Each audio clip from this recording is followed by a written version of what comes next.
Hi everyone, welcome back to my channel, Plant Lady on a Mission, and today I have another guest. I am so excited to have Dr. Toni in the house on my platform.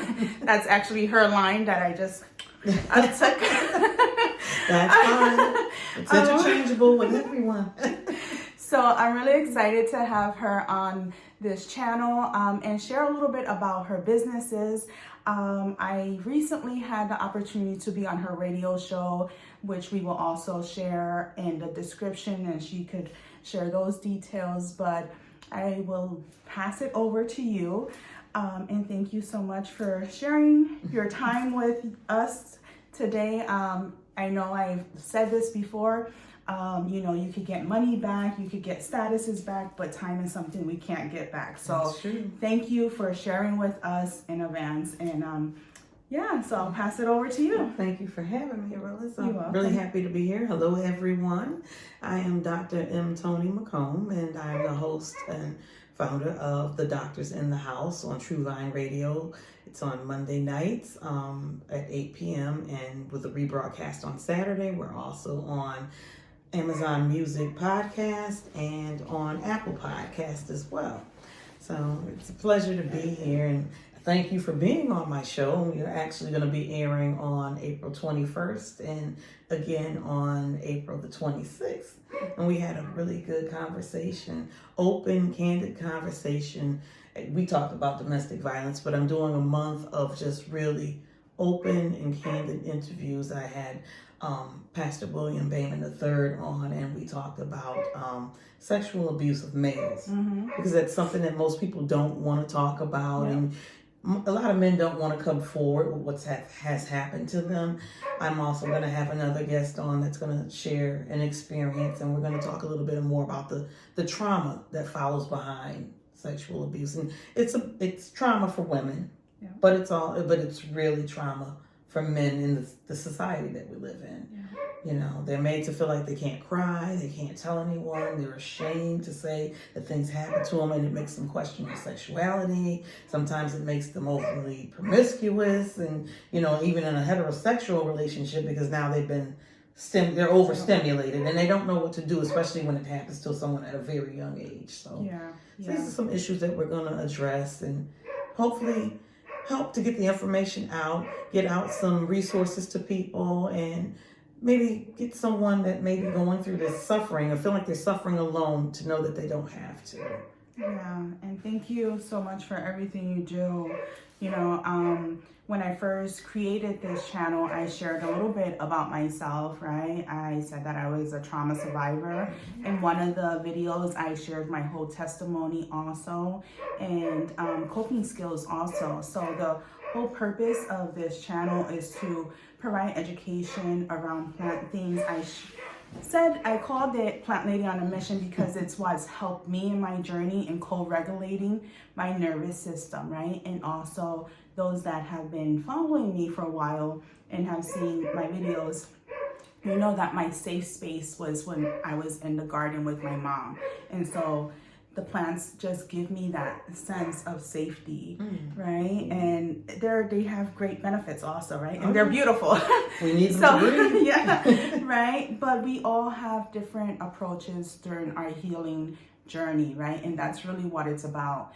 And you mentioned something when we talk about males, right? There's such a stigma with mental health in general and trauma and co-occurring disorders. But, society has really done a number on the males, and as women of faith, we know that they are the head of our household, right? And so that's a lot that we talked a lot about on the show, and so I'm really excited to see this season unfold for you, and just really excited that I had the opportunity to share. And I think something else you mentioned, that they're really critical conversations, but so necessary, right? A lot of times we have a lot of success stories, and there goes Boo Boo. They're used to my fur baby, so it's what you get on this channel. Well, this is their home. Yeah, this is their home.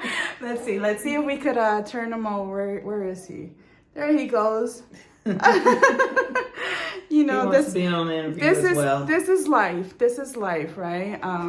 And so, yeah. But I'm really glad that you're, you know, really focusing on the male issues, because there is a lot, and not enough information, and not a lot of safe spaces where they could share. Yeah. You know, we know that women tend to be social, so like we know that there's a lot of abuse with women, right? Yeah. But for men, it just I think we bond easier than men do. They don't really.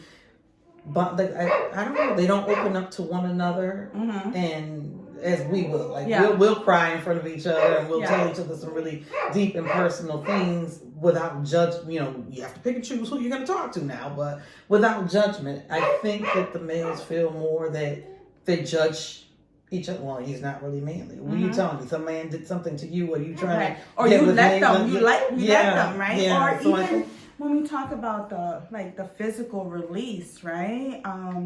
That shame and condemnation that they feel, also, like, you know, I ejaculated during the abuse or something like that. They feel like, well, did I like it? And they start to internalize that, right? But that's a natural response to our bodies, both female and males, right? Which a lot of times we don't talk about. And I've actually heard of females that I know that were assaulted say the same thing. And they blame themselves, or were like, but I climaxed during this. Well, your body's reacting the way it's supposed to. It doesn't really necessarily understand that you're in a wrong or a traumatic experience. Yes. So that part of your body, or part of your anatomy, is stimulated, and it's going to do what it's naturally created to do. And it's not anything for you to blame yourself about. Like, you couldn't help that, you know. But. Yeah. So again, critical conversations, needed conversations, and a safe space to help other people, which is so necessary. But you have some other businesses also that you do, right? So come on. I do everything. So I am the credit doctor as well, and I help people rebuild their credit or repair their credit, because credit is very important. You know, it means more than just the ability to buy things at lower rates. There's some jobs you can't get if your credit's not good. You can't get a home sometimes, whether renting or buying, if your credit's not good. It affects you in a lot of ways. Even your insurance premiums, your insurance rates go up if your credit's bad. So it's very important. There are a lot of things that people don't know that you can have removed from your credit without even having to go back. Now, you should be paying your bills. I'm not endorsing. As a Christian woman, don't pay your bills. But there are things that you can have taken off your credit that will actually escalate your score between 10 to 30 points, like immediately, from just getting these things removed or fixed. So I just try to educate people on how to do that and to turn the situation around, make your life a little bit easier and better for you. Which you reminded me just now. We want to give a shout out to Corey Houston, right? Because without your event of Business Before Pleasure, we wouldn't have this connection. That's so true. We'll definitely give you a shout out also and tag you, because we want to continue to support you and get your business out also. I've also had Corey on my show as well. Yeah. He's doing amazing work also. He's everywhere, and he's a great resource for people that are in recovery or who want to be in recovery. People who even have been in recovery. He will help you if it's like with finding somewhere to live, finding coaching or programs to get into. A lot of after incarceration services and supports. He's great with, and he shares his testimony also, right? He's a man of faith, and you know, he's created his own nonprofit, Breaking the Core, and he's been through a lot of things, and he openly shares. Yeah, which is why I had him on my show. Another man openly sharing the things that he's. So I think during this time I'm going to rerun his show so that people can actually hear his testimony too. Yeah. Mhm. So, well, thank you. Thank you for that. So I think there's some other stuff. Is there other stuff you do? There's other stuff Okay, that I all do. right. So like Corey and I, you said that Corey, like with the after incarceration, we Mhm. both are mentors through the Hampton County Sheriff's Department for the AISS program well, it was used to be after incarceration. Now it's all inclusive support services. And we mentor people that have 90 days or less to their sentencing. Some of them have already been released, and some people that are in the community that just need that bonding, that need that group session, people in their corner to encourage them to go forward. And I've been doing that for like 15 years. Wow. And alongside of that, sitting on the Community Accountability Board, where I also go and meet with people before they actually go to meet with the parole board and help prepare them. We give them writing assignments and have meaningful conversation about who was the victim of your crime. It's restorative justice at work. Mhm. Who was the victim of your crime? Because it's not always, if I robbed you, you're not my only victim. Now I'm in jail. My children are a victim of that because they lost their mother. Mhm. Your family might be a victim of it because you're traumatized. And they have to deal with your friends. It affects more than just the outside layer. We peel back the layers and talk about what really happened, what really transpired, and actually go back to maybe even your childhood to talk about how you grew up and what maybe happened to you that got you into the place where you committed whatever crime it was. Mm. And you'd be amazed at the amount of people that have really been through traumatic experiences as youth. Some violent, some sexual abuse, some mental abuse, some abandonment. You don't know what it is, but they begin to think about how a lot of that played into where they are now.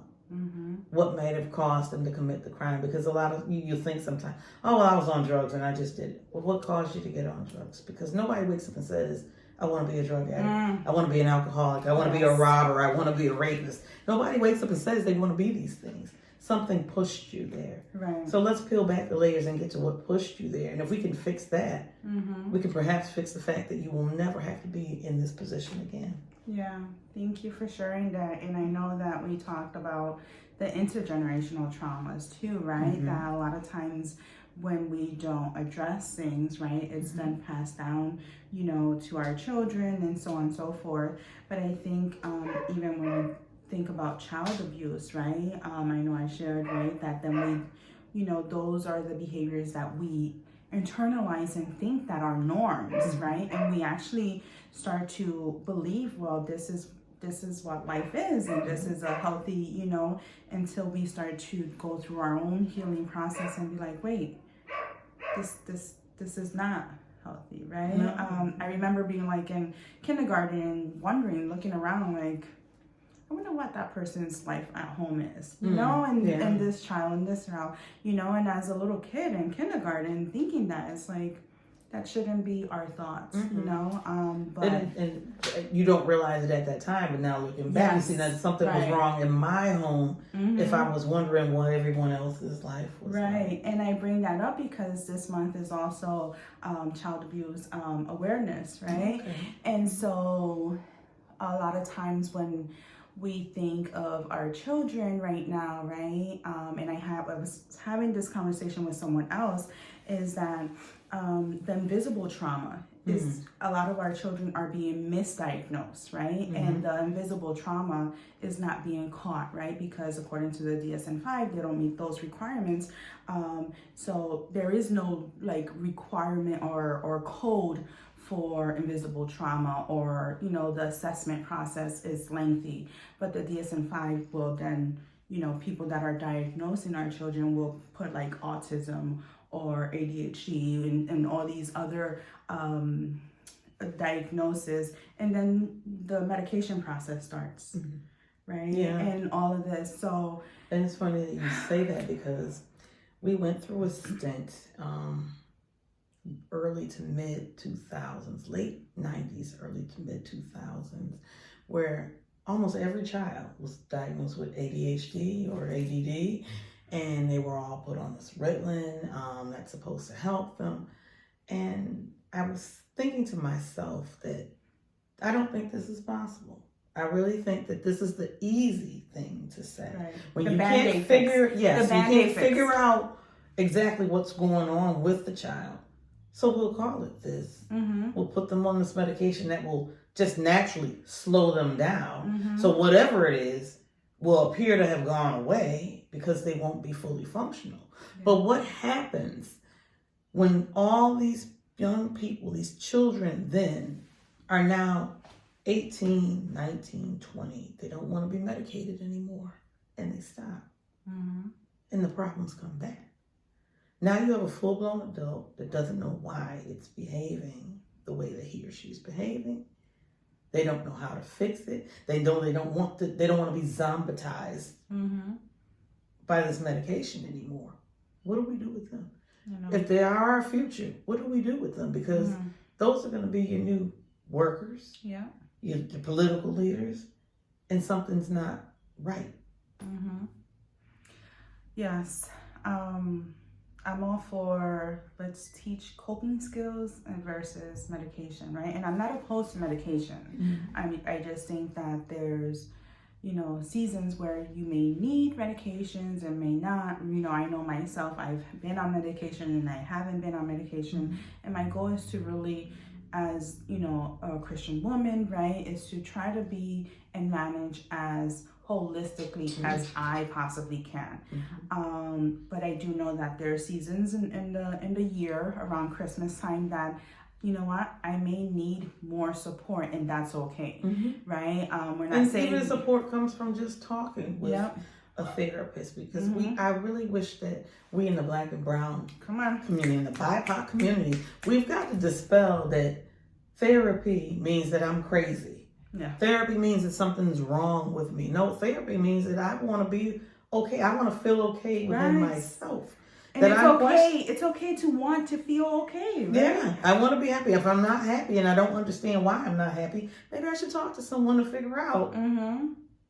maybe what it is that I need to tweak Mm-hmm. so that I can have this inner Yeah. peace. I'm glad you brought up the stigma, especially with the crazy part, right? Because it happens a lot. We stunt our own growth, our own healing process, and I often say, and I know I said it on the radio show, right, is what, those feelings that we suppress eventually comes out bleeding in some way or form, right? Whether it's affecting our mental health, which usually starts with our mental health. We can't sleep. It impacts our eating, our mood, which then affects our, people are suffering from hypertension, diabetes, pain. Sometimes people are in chronic pain and they're getting MRIs and x-rays and there's nothing there. I truly believe that there's trauma stored in our bodies that we haven't processed, and so I know I often talk about the alternate nostril breathing or trauma release exercises, and those are holistic approaches that you could help, but the talking, journaling helps a lot of people also. Art therapy, Art painting, coloring. If you're not an artist, you don't draw or paint yourself, coloring. Exercising, and exercising can look very different for everyone, right? I'm not saying go get a gym membership, which wouldn't hurt, Sometimes it's just walking alone is enough for some people. Or hiking, gardening also helps a lot of people. It's very, what you have to, I just encourage you to find something that helps you get out of that fight and frozen. Like, don't stay stuck, like reach out, talk to someone. I think that's half of the battle, is really realizing that you deserve better. Yeah. And also, I'm not anti-medication at all. I take enough of it myself, but I do realize in that medication fixes one thing supposedly, but it always breaks something else. Thus, if you watch your television, all the side effects that could happen, and that doesn't happen to everybody, because I know there's some people out there that, I took that and that didn't happen to me or whatever, but I know that for the industry, the pharmaceutical industry, if it happens to one person and they know about it, they have to put it down as a possible side effect. But we just really know, in all reality, fixing something with a chemical messes up something else with that same chemical. So if you can at all holistically heal, that's really the best way to go. Yeah, agree. Wow. So Thank yeah. you. So I do a lot of that. I wear a lot of different hats. I'm a licensed chaplain. And I really love helping people. So anything that I can do to help the community, to help the people, I sponsor a Reading Frederick Douglass's program. We read on the 4th of July every year. And last year we did the steps of City Hall because Court Square is being remodeled, but we usually go in Court Square and we read What to the Slave is the 4th of July. And I take the time and I go to the after school program at MLK Family Services here in Springfield. And I work with 4th and 5th graders on reading the speech, What to the Slave is the 4th of July, which is well above their reading level. And we talk about Black history and we talk about Frederick Douglass, who also lived in Massachusetts. And I teach them about that. And, where history matters. Yeah, yeah. And more so, I want them to learn history, but I'm looking at children, Black and brown children, a couple of white children that are there too, not as a racial thing, but to let these children know people that look like you are important to the history of this country. This is trying to be erased right now. Yes. So I see that it's very important now to get out, and I would like to actually do it with more schools than just this after school program, to go out and talk to the kids and have them know, even just with this one speech, because the speech was written in 1856 and given at the Rochester's women's suffrage meeting, but the words to it hold true to today. Thank you for sharing that. And so you have another resource there, so if you would like Dr. Toni to come and support you with the Frederick Douglass history, please again reach out to her and all the amazing work that she's doing. Is there anything else? Well, I cater. I don't. The prices of food now, I've kind of scaled that back a little bit. But I do that, and I don't know. Is there anything else that I'm doing? I do so much sometimes I forget what I'm doing. I don't know. But I really enjoy. I just became a notary public. Okay, a notary public. There you go. If you're in the Massachusetts area, you don't even have to be in the Springfield area. You can be a notary. So if you're a notary, there you go. Okay. So we'll make sure that we put everything down in the description and tag you also on our Facebook and Instagram and all our social media platforms. But is there anything else you would like to share? Well, I just think that you're doing a wonderful job, and I'm appreciative of being on your platform. And thank you. This is really great, and I wish you the best success. And everyone's just coming on and growing. Yes, that's what it's about, right? I think that's my goal. I believe that we could grow together, right? And if you want to go fast, you go alone. But if you want to go further, we go together. So let's grow together. I know my son says, "Ma, you're a little cringy," but it's okay. Well, I'm gonna be me. Alongside of that, I always say, I don't know whoever told people that the top of the pyramid was an apex. The top of the line is not an apex. How do you know it's not a platform? We act like it's this, and you have to be there, and that's only room for one person. Yeah. Well, the top is like this, and there's room for all of us. Yeah, and I believe that, right? Especially, again, as a Christian woman, Christ didn't create us to be alone or silo, regardless of what society says, right? How strong we have to be, how independent and all that. No, he really created us to be in community, to benefit and to grow together. So I'm excited. I could see the connection more, and how we're going to have more opportunity to collaborate and things like that. But I really do appreciate you coming on and taking this time to share with us. And Yeah, thank you. Well, thank you. And thank you for having me. And thank you for listening to me, everybody. All right, everyone. Well, thank you so much for watching. I will, again, put all Dr. Toni's information in the description. Please follow her, reach out to her, and we'll see you in the next one. Bye. Bye.